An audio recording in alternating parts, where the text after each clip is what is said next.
And we are back with the third segment of the GSMC Basketball Podcast presented by the GSMC Sports Network. And in this third segment, I'm going to be talking about Team USA and their minutes and just, how underutilized some of these players on the team really are, as well as, my opinions on Steve Kerr and his coaching methods and things like that.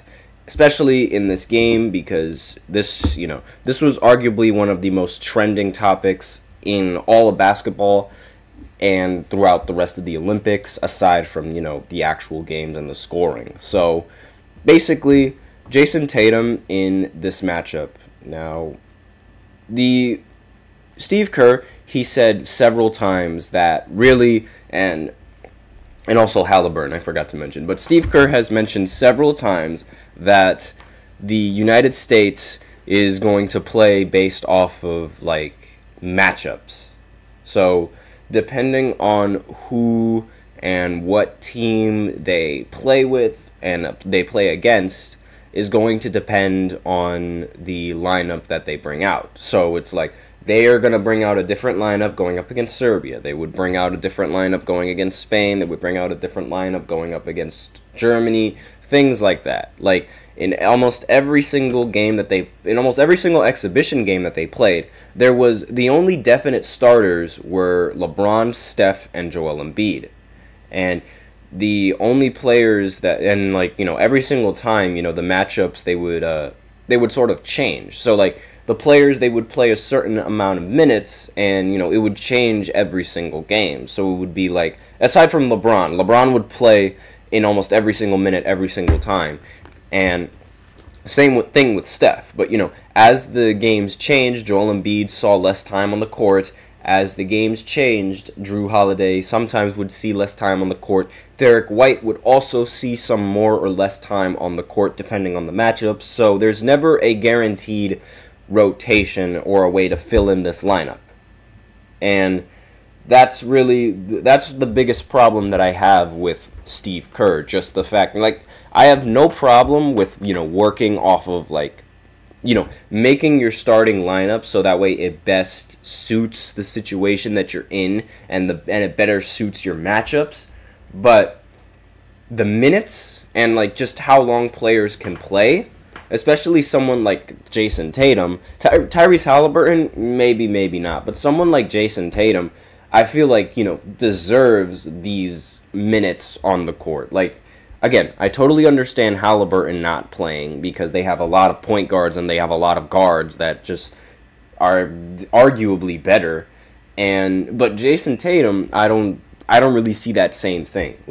Aside from Kevin Durant and LeBron, there's really no other player at his position that plays like him. And again, those are the only two small forwards that are better than him, and the only two small forwards that are even on the team, LeBron and Kevin Durant. So with that in mind, I don't think there should be any reason that Jayson Tatum shouldn't be playing in any of these games. I mean, his value that he brings, not just on the offensive side, but also on the defensive side, is something that's really, really valuable. Now, again, I understand that this was, Kevin Durant's homecoming game, and, he needed to get a lot of minutes in this game to sort of, loosen up. But he only played 16. Of all the starters, the only starter that didn't get more minutes than him was Embiid. And Embiid never gets more minutes than anyone else on Team USA. It's really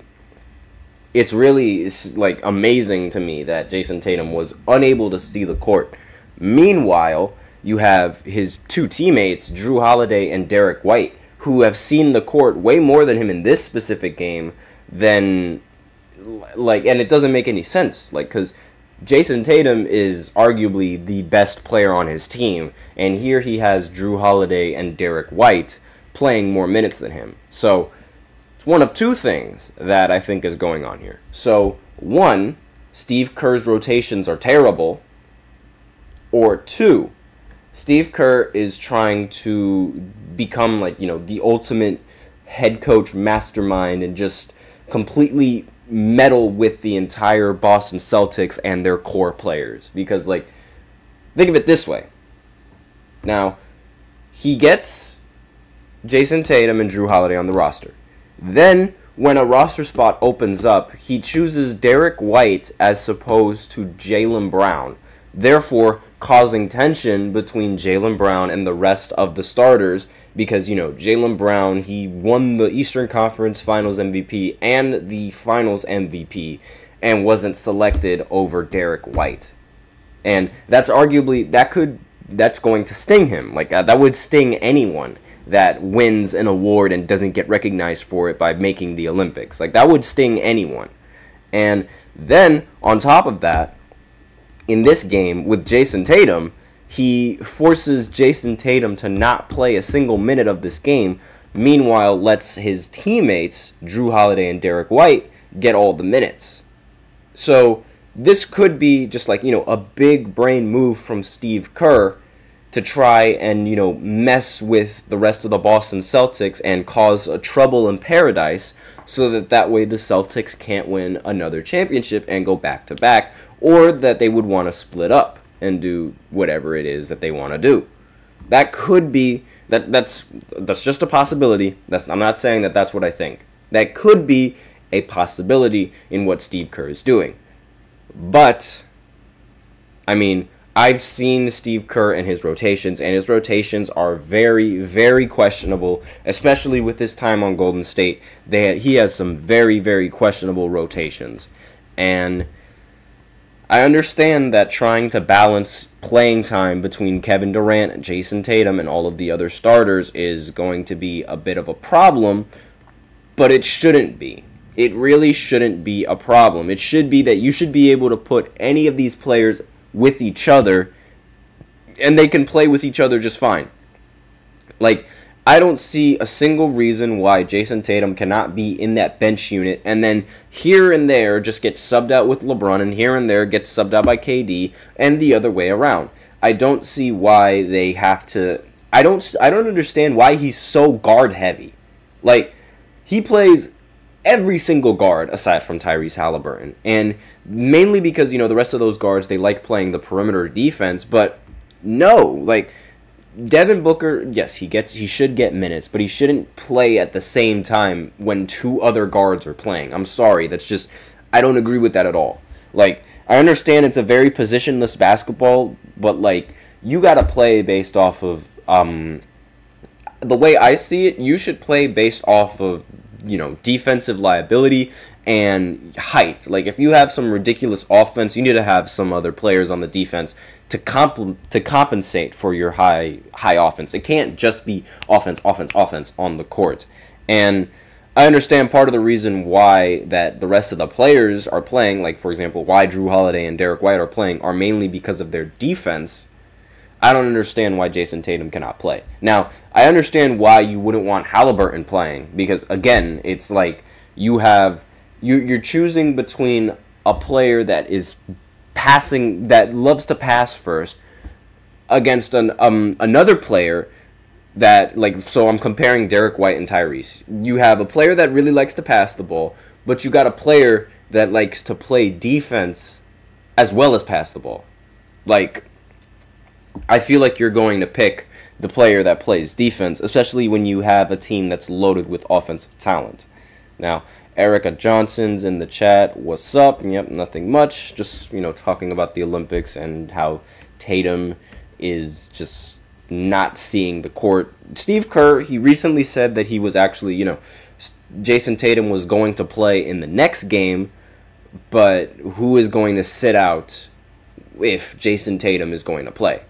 I don't agree with that at all. I feel like every single one of the players should be able to play at the, like, not at the same time, but they should be able to play in the same game. And you should already have a rotation set up for these kinds of players. Like, that should already be something that you have set up. I understand you had to wait for Kevin Durant to be fully healthy, but still you should have had theories and things like that already set up and ready for this, for these kinds of Olympic games. Like, it's just unacceptable that you don't, in my opinion.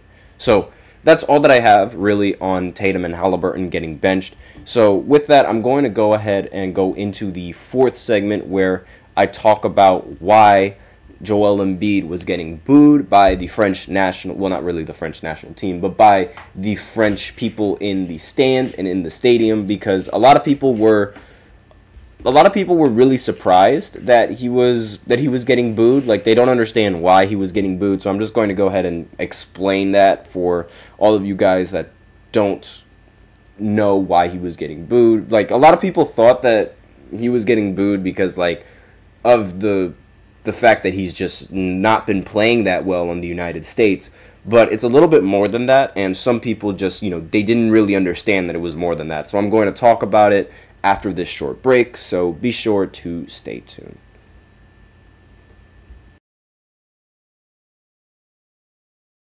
For the best and latest podcasts available anywhere, go to the podcast app on your cell phone and type in GSMC to access free content-rich podcasts on health and wellness, book reviews, sports, entertainment, relationships, social media, movies, technology, finance, and even weird news. Subscribe and download the GSMC Podcast Network's family of shows, available everywhere podcasts are found.